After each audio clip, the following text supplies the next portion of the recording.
इस वक्त जबरदस्त एक्शन नजर आ रहा है और ये एक्शन ट्रिगर्स बैक्ड है, रिजल्ट्स बैक्ड है, ग्लोबल इंपैक्ट बैक्ड है। काफी सारे इकोनॉमिक इंडिकेटिव एक्शंस और इवेंट्स हो रहे हैं जिसके चलते एक्शन पैक इस वक्त बाजार का माहौल है और इस एक्शन में बिग बजर्स भी ढेर सारे हैं। आइए सारे के सारे बिग बजर्स का ट्रेंड अभिषेक से जाने। अभिषेक बताइए। मानसी, बिग बजर्स में भी वही सारे स्टॉक्स हैं ज़्यादातर जिनका आपने अभी जिक्र किया। मैं फटाफट एक बार फिर से रिकैप कर देता हूं। रिलायंस सबसे ऊपर है, आज बाजार का लीडर वैसे भी है और आज अपने भाव से भी लीडरशिप दिखा रहा है।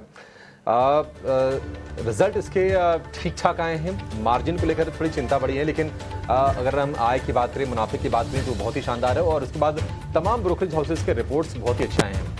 6 महीने की ऊंचाई पर अब ये शेयर जाके कारोबार कर रहा है। और अगर हम इंट्राडे तेजी की बात करें तो पिछले साल जून के बाद ये सबसे बड़ी तेजी है एक दिन की रिलायंस में। 5.5% ऊपर आपको ये शेयर दिखेगा।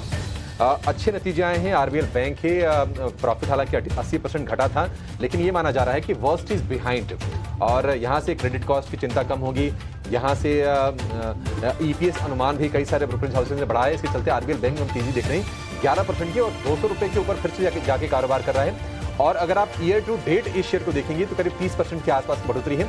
निफ्टी जबकि सिर्फ 2.5-3% ही चला है, तो इस हिसाब से एक आउट परफॉर्मर साबित हुआ है आरबीएल बैंक का शेयर।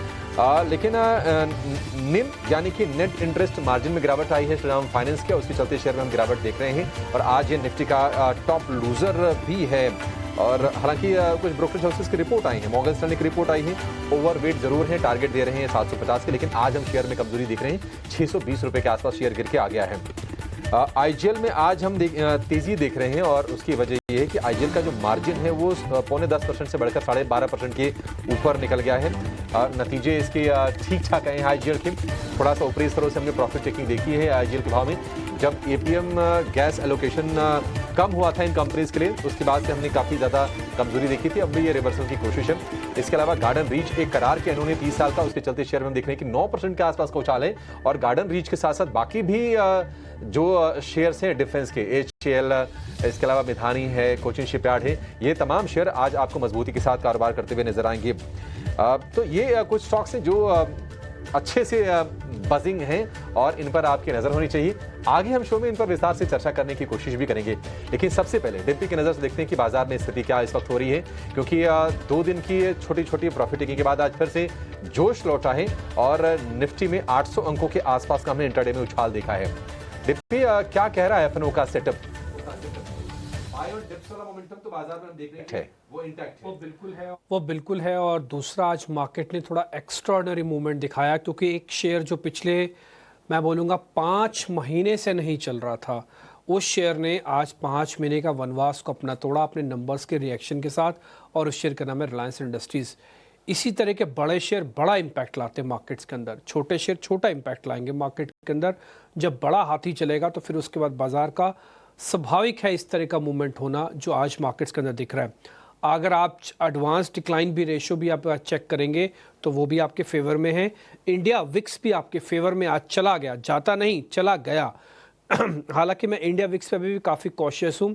मेरा ऐसा अभी भी मानना है कि जो पहलगाम वाली घटना है वो बाज़ार को एक राउंड के लिए डिस्टर्बेंस या और एक्साइटमेंट लेके आ सकती है, वो अभी डिस्काउंट नहीं है।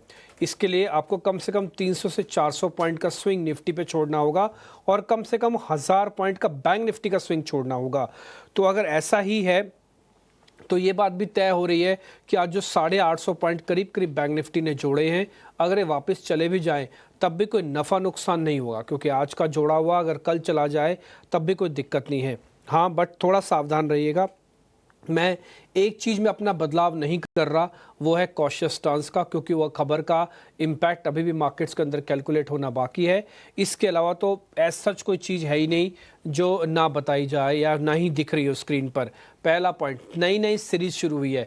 सुबह मैंने आपसे ये बात रखी थी कि मेरे पास डाटा नहीं है बोलने के लिए, तो मैं आपको ये नहीं बता पाऊँगा कि मार्केट क्या करेगा। बट हाँ, इतना ज़रूर बता रहा हूँ कि बाज़ार में काफ़ी स्ट्रॉन्ग पोजीशंस हैं जो कि 37% लॉन्ग हुई हैं। ये तब एफआईज मार्केट के अंदर रुक रहे हैं, अपनी पोजीशंस बढ़ा रहे हैं, जब आपके देश के ऊपर एक हमला जैसा हुआ है और आपको जवाबी कार्रवाई करनी है, तब एफआईज ने पोजीशंस बढ़ाई हैं। तो ये अपने आप में बताने के लिए सफिशिएंट था जो सुबह मैंने आपको लाइन बताई, और वो 37% के आसपास का लॉन्ग है। और पिछले 5 से 6 महीने में पहली बार रिटेल 50% से नीचे चला गया, वो 46% लॉन्ग था। फिर मैंने सुबह आपको पीसीआर पुट कॉल रेशियो दिखाई थी, फिर मैंने आपको सुबह के प्रीमियम्स भी बताए थे कि प्रीमियम्स एकाएक कम है। सब चीज़ें बदली हैं, पुट कॉल रेशियो में वापस थोड़ा इजाफा आया, प्रीमियम्स वापस मार्केट्स के अंदर आ गए और एफआईज की होल्डिंग जस्ट की तस 37% है। आज देखते हैं और क्या होता है। जिस तरह से रिलायंस चला है, लग नहीं रहा कि होल्डिंग्स कम हुई होंगी। तीसरी इंपॉर्टेंट चीज़ जो मार्केट के अंदर मेरे को थोड़ा ध्यान देने वाली लग रही है, वो ये रख रहा है कि फिलहाल थोड़ा अपना कॉशियस स्टांस रख के वॉल्यूम कम रखो बाजार में, बस इतना मैं कहना चाहता हूँ। और 24,000 अभी नई सीरीज़ के अंदर एंटर करके हम पक्के वाला लेवल ले आए हैं। 24,200 आपका वेरी इमीडिएट स्टॉप लॉस है, S1 and S2। I repeat, S1 is 24,200, S2 is 24,000 and R1 resistance 1 वो है 24,400, R2 रेजिस्टेंस 2 वो है 24,500। यही रेंज है। इसमें जब जब डिप मिले प्लस करो, ऊपर आए एक बार सेल करना चाहो, आपका अपना फैसला हो सकता है, नहीं तो सिक्योरिटीज़ को या ट्रेड को लेके भी बैठ सकते हो आप। ये रफ में मेरे पास जो कैलकुलेशंस थी मैंने की, डाटा बहुत सारा है और हम आगे चल के कार्यक्रम में डिस्कस करते रहेंगे। रोहन मेहता, नीलेश जैन मेरे साथ जुड़ चुके हैं, थोड़ी देर में श्रीकांत चौहान भी जुड़ जाएंगे कोटक सिक्योरिटी से, उनसे भी बातचीत होगी। लेकिन अभी पहले इन दोनों मेहमानों से कनेक्ट करके ज़रा समझने की कोशिश करते हैं। रोहन भाई शुक्रिया, थैंक यू वेरी मच, समय निकाल लिया आपने आज हमारे लिए। नीलेश भाई आपका भी शुक्रिया, थैंक यू वेरी मच आज टाइम देने के लिए। नीलेश भाई आपसे करते हैं शुरू।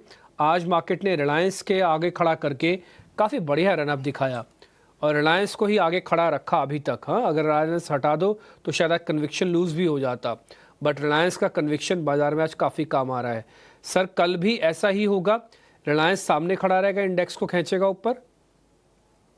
वेरी गुड आफ्टरनून डिप्पी जी। देखिए बिल्कुल ठीक कहा आपने। आज जो निफ्टी में 300 पॉइंट का मूव हम देख रहे हैं, उसमें से ऑलमोस्ट 110 पॉइंट रिलायंस कंट्रीब्यूट कर रहा है, तो एक 1/3 लीडरशिप यहाँ पे रिलायंस की ओर से देखने को मिल रही है और सेंटीमेंट भी यहाँ पर थोड़ा सा पॉजिटिव साइड में शिफ्ट होता हुआ नजर आ रहा है मार्केट को लेके। अब रिलायंस के अंदर कुछ पॉजिटिव डेवलपमेंट हुए हैं। सबसे पहला डेवलपमेंट अगर आप देखें तो ये पर्टिकुलर स्टॉक पिछले 6 महीने से एक सीमित दायरे में ट्रेड होता हुआ नजर आ रहा था, जहां पे एक मेजर हर्डल था 1350 का, वो आज के सेशन में ब्रेक हुआ है।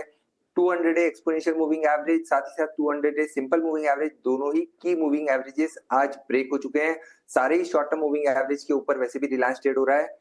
तीसरा इंपॉर्टेंट डेवलपमेंट आज का वॉल्यूम पे अगर आप नजर डालें, which is higher than average, तो वॉल्यूम पार्टिसिपेशन काफी अच्छा है। डेरिवेटिव डेटा देखें तो 5% का ओआई बिल्डअप हुआ है, लॉन्ग बिल्डअप हो रहे हैं, तो मल्टीपल ट्रिगर्स है इस पर्टिकुलर स्टॉक को यहां से और एक फॉलोअप मूव दिखाने के लिए। तो 1400 से लेके 1435 तक की अपसाइड अभी भी यहाँ पर है और हो सकता है हमें नेक्स्ट 1 से 2 दिनों में ये अपसाइड देखने को मिल जानी चाहिए। 1340 के स्टॉप लॉस से थोड़ी सी डिप मिले या फिर करंट लेवल पर रिलायंस को खरीद के चल सकते हैं। लॉन्ग पोजीशन है तो बने रहे। 1400 इमीडिएट बेसिस पे 1435 उसके बाद हमें देखने को मिल सकते हैं। और जिस हिसाब से रिलायंस खड़ा है तो डेफिनेटली मार्केट में भी थोड़ी बहुत स्टेबिलिटी हमें यहाँ से देखने को मिल रही है। बैंक्स तो वैसे भी आउट परफॉर्म कर रहे हैं, तो बैंक्स में हम लगातार एक आउट परफॉर्मेंस देख रहे हैं। नए रिकॉर्ड हाई के फिर से बेहद करीब पहुंच चुका है। तो मेरे ख्याल से सेंटीमेंट वाइज अक्रॉस इंडाइसेस हमें थोड़ा सा पॉजिटिव मूव यहाँ से कंटिन्यू होता हुआ नजर आना चाहिए।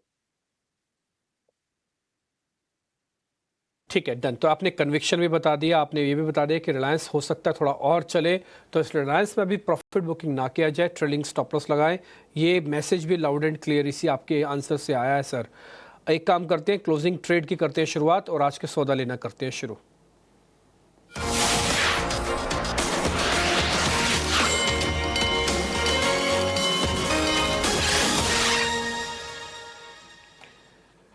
नीलेश भाई, रिलायंस इंडस्ट्रीज तो ऑलरेडी आपने बता दिया, इसको छोड़ के अगर कोई और सौदे पर भी नजर है वो भी बता दो, फिर रोहन से बातचीत करेंगे, एक वैल्यू पिक उनसे पता करेंगे।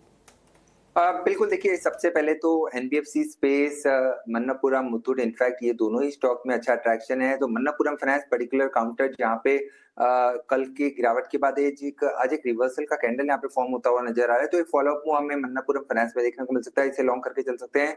241 के टारगेट होंगे, 227 का स्टॉप लॉस रखना होगा। वही जो दूसरा स्टॉक है हैवीवेट एलएनटी को भी यहाँ पर लॉन्ग करके चलने की सलाह होगी, क्योंकि इस पर्टिकुलर स्टॉक ने आज एक काफी बड़ा स्पर्ट दिखाया है। साथ ही साथ निचले स्तरों से अगर हम देखें तो लगातार एक series of high top and high bottom formation भी यहाँ पे बनती हुई नजर आ रही है।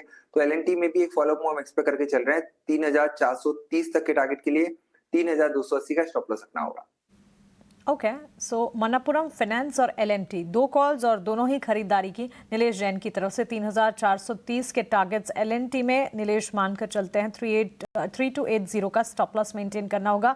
और मनप्पुरम फाइनेंस की अगर बात करें वहां पर भी खरीदारी के मौके ढूंढे। 241 के लक्ष्य, 227 का स्टॉप लॉस, 231 के लेवल्स पर ऑलमोस्ट 2% की गेंस इस स्टॉक में इस वक्त नजर आ रहे हैं। सेक्टर स्पेसिफिक जहां बाजार में अच्छी खासी रौनक है, बैंक्स एंड फाइनेंशियल्स के ठीक साथ साथ फार्मा का खेमा भी खड़ा है। फार्मा सेक्टर की सेहत भी सुधरी है। फार्मा हो चाहे हेल्थ केयर हो या डायग्नोस्टिक स्पेस हो, हॉस्पिटैलिटी स्पेस, हॉस्पिटल्स इनफैक्ट यहाँ पर अच्छा खासा एक्शन। ऑलमोस्ट 400 अंकों की मजबूती निफ्टी फार्मा इंडेक्स में आप देखेंगे। और रोहन हाई, गुड आफ्टरनून। सन फार्मा, ल्यूपिन, ग्लेनमार्क जैसे लार्जर प्लेयर्स अच्छी मजबूती दिखा रहे हैं। स्मॉलर फार्मा कंपनियों में भी मजबूती है। हेल्थ केयर सेगमेंट में भी अच्छा एक्शन। वहीं कुछ खबरों के चलते नई दवा लॉन्च की है, मंजूरी मिली है, जिसके चलते बायोकॉन के स्टॉक प्राइस में एक्शन है। इस पूरे सेगमेंट को कैसे देख रहे हैं आप, और यहाँ से कौन सा सब सेगमेंट पिक करेंगे? Pharma, health care, diagnostic, laboratories?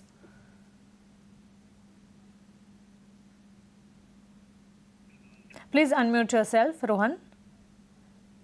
Yeah, sorry. Good afternoon everyone. Market में बहुत अच्छी रिकवरी आई है डिस्पाइट हमने ट्रेड वॉर से देखे, वॉर से सिचुएशन से देखी, but market is going strong, strength and strength. But यहाँ पे एक चीज देखने जैसी है कि इंडिविजुअल मार्केट्स में सब स्टॉक्स नहीं कर रहे हैं अच्छा। मीन्स अभी भी मिड कैप स्मॉल कैप में इतनी ग्लोरिफिकेशन नहीं आई है, लार्ज कैप में ही आई है। पर फार्मा स्पेस में individually we are seeing on the result side Divi's looks much better. Sun Pharma is of course one of the best play to look forward for. पर हमको लग रहा है कि Divi's would be more interesting as an investment bet with Mankind Pharma लेके। और सब pharma segment में अभी भी एक्सट्रीमली फार्मा की बात नहीं कर रहा हूं, पर कहीं पे भी एग्रो साइड केमिकल और speciality chemical, speciality chemical would be an interesting space to look forward for. तो वहां पे हमारी रुचि ज्यादा है। स्पेशलिटी केमिकल स्पेस, कोई पर्टिकुलर स्क्रिप्ट्स आप सुझाना चाहेंगे रोहन इन दैट स्पेस? अभी हम रिजल्ट्स देख रहे हैं, पर very mid size small size company call अमी ऑर्गेनिक्स जो सेमीकंडक्टर प्लस एग्रो स्पेशलिटी में है, वहां पे हमारी रुचि ज्यादा है। ठीक है, चलिए स्पेशलिटी केमिकल स्पेस पर खास नज़र रहेगी। लेकिन इस बीच जहां हम स्पेशलिटी केमिकल की बात कर रहे हैं, सीजनलिटी फैक्टर पर आ जाते हैं। और गर्मियों के बाद मॉनसून और मॉनसून के ठीक पहले agri related spaces, fertiliser stocks पर नज़र रखनी चाहिए। वेदर डिपार्टमेंट का भी ये कहना है कि सामान्य से बेहतर मॉनसून रहेगा और समय से भी पहले आने की संभावना दिख सकती है। नीलेश, आपसे जानना चाहूंगी, agri related spaces, chemical fertiliser stocks, NFL, Chambal fertiliser जैसे स्पेसेस, इन स्टॉक्स पर क्या राय होगी? जी देखिए, चंबल फर्टिलाइजर्स ये एक पर्टिकुलर काउंटर है जहां पर काफी अच्छी मोमेंटम हमने देखी है, स्ट्रेंथ नजर आ रही है काउंटर में और अंडरटोन काफी पॉजिटिव है। तो यहाँ पर हम 705 से लेके 720 तक की अपसाइड एक्सपेक्ट करके चल रहे हैं। शॉर्ट टर्म मोमेंटम के लिहाज से 675 का स्टॉप लॉस रखना होगा और चंबल फर्टिलाइजर इस पर्टिकुलर स्टॉक पे नजर रख के चल सकते हैं विद इन फर्टिलाइजर स्पेस। तो इसके अलावा अगर एनएफएल देखें तो जहाँ पे मात्रा में पुल बैक देखने को मिल रहा है, कोरोमंडल हो गया, तो इस स्पेस में से एक प्रिफर्ड बेट अगर चूज करना है तो होगी चंबल फर्टिलाइजर्स। ठीक है, चंबल को लेकर नीलेश जी बुलिश हैं और वहाँ पर उनकी रिकमेंडेशन भी आ रही है। और आज हम देख रहे हैं कि मतलब अलग अलग शोज़ में अलग अलग एक्सपर्ट्स ने मॉनसून रिलेटेड जो भी स्टॉक्स हैं, चाहे वो फर्टिलाइजर के हों, एग्रो केमिकल को हैं, वहाँ पर अपना कन्विक्शन जता रहे हैं। रोहन जी, नीलेश जी, आप दोनों का बहुत शुक्रिया, स्वागत है 18 आवर्स स्वदेश पर। रोहन भाई, आप एक बार जरा टाटा मोटर्स को लेकर व्यू दीजिए। टाटा मोटर्स बहुत तेज़ रफ्तार से नहीं चल रहा है, लेकिन अब कोई ऐसे गिरावट के साइंस भी उसमें नहीं आ रहे हैं। क्या आपको लगता है कि जो डिसरप्शन होना था वो हो चुका है? 550 रुपये के हमने भाव देखे थे, उसके नीचे चला गया था शेयर ये, और वैल्यूएशन वाइज तो बहुत ही चीप शेयर है ये। आपको क्या लगता है कि यहाँ से और चलना चाहिए इसे? देखो, मार्केट में टू कॉन्सेप्ट ऑफ थियरीज होती है, एक स्ट्रेंथ को लेना है या एक वीकनेस को बाय करना। हमने आज से इतनी रिसर्च में देखा है कि वीकनेस शॉर्ट टर्म पे पैसा बना सकता है, पर स्ट्रेंथ ही लंबा टाइम पैसा बना सकता है। सो अगर अगर वीकनेस के लिए शॉर्ट टर्म ट्रेड करना है तो आई think so Tata Motors makes a decision. Investment के लिए आज भी हमको लग रहा है कि Mahindra and Mahindra makes more better decision in any way. और जो ये हमने एसएमएल इसूजू देखा तो और कंपनी को स्ट्रांग बनाया है। तो shorter term time yes Tata Motors okay, but on fundamental note अभी भी हम नेगेटिव है टाटा मोटर्स पे। रोहन भाई, नेगेटिव आप हैं क्यों? जरा थोड़ा रीजन बताएंगे उसके कि प्रॉब्लम आपको क्या दिख रही है? ये बहुत सारी प्रॉब्लम्स दिख रही है। देखो, एक तो है कि मार्केट शेयर ऑफ जो ईवी व्हीकल्स है वहां पे एमजी ने बहुत अच्छा मार्केट शेयर ले लिया है। नई वो बहुत कोई प्रोडक्ट नहीं आ रही है। दूसरा जो जैगुआर लैंड रोवर है, हमेशा एक इशू होता है कि वहां पे अच्छा होता है, वहां पे हमारा खराब होता है। और दूसरा debt is also concern, a bit concern for us. और सामने दूसरा क्या है, always it is comparative analysis. So दूसरा मुझे और एक बेटर कंपनी मिल रही है मार्केट में। सो इन दिस ऑल सेगमेंट, और बहुत सारी मैं डिटेल बात कर सकता हूं, पर अभी भी ऐसा कोई जोन नहीं लग रहा है। देखो, हम ईवी के लिए बहुत बड़ा होप रख रहे थे, पर जिस हिसाब से आप एमजी विंडसर देखो, जो एमजी की सिलेक्ट गाड़ीज आई है, तो वहां पे हमको लग रहा है कि टाटा क्यों कोई बाय करेगा जहां पे हमारे पास इतनी बढ़िया गाड़ी विद लेसर प्राइसिंग में मिल रही है। आज एमजी विंडसर ने 27% मार्केट शेयर ले लिया है, जो आज से आई थिंक सो 3 क्वार्टर के पहले कुछ मार्केट शेयर नहीं था। टाटा मोटर्स क्यों नहीं आपको बुलिश होना है लॉन्ग टर्म के लिए? पूरे रीजंस रोहन जी ने सामने रख दिए हैं। गैस वाले शेयरों में आज बढ़िया मोमेंटम है, आईजीएल में, एमजीएल, यहाँ तक कि अगर आप गेल को भी देखेंगे तो वहाँ पर भी 1-1.5% के आसपास की तेजी दिखेगी। नीलेश जी, इन स्टॉक्स पर आपकी नज़र गई होगी, आप ज़रा ये बता सकते हैं कि इस ट्रेंड का कंटिन्यूएशन कौन से शेयर में आपको सबसे ज़्यादा मजबूत दिख रहा है? बिल्कुल अभिषेक जी, देखिए महानगर गैस, इसके अलावा आप इंद्रप्रस्थ गैस, आईजीएल, ये दोनों ही स्टॉक का स्ट्रक्चर देखिए हूबहू यहाँ पर पिछले 3 दिनों की गिरावट के बाद आज एक पुल बैक देखने को मिल रहा है। तो ये पुल बैक थोड़ा सस्टेन हो सकता है, क्योंकि क्लोजिंग अगर इसकी, जहां तक एमजीएल की बात है, अगर 1320 के ऊपर की होती है तो एक अच्छी क्लोजिंग मानी जाएगी, और 1350 1370 तक का मुंह हमें यहाँ पे देखने को मिल सकता है। तो with in this space MGL एक प्रिफर्ड बेट हो सकती है। सिर्फ और सिर्फ पुल बैक का पर्सपेक्टिव से यहाँ पे खरीद के चलने की सलाह होगी। 1275 का स्टॉप लॉस रखना होगा।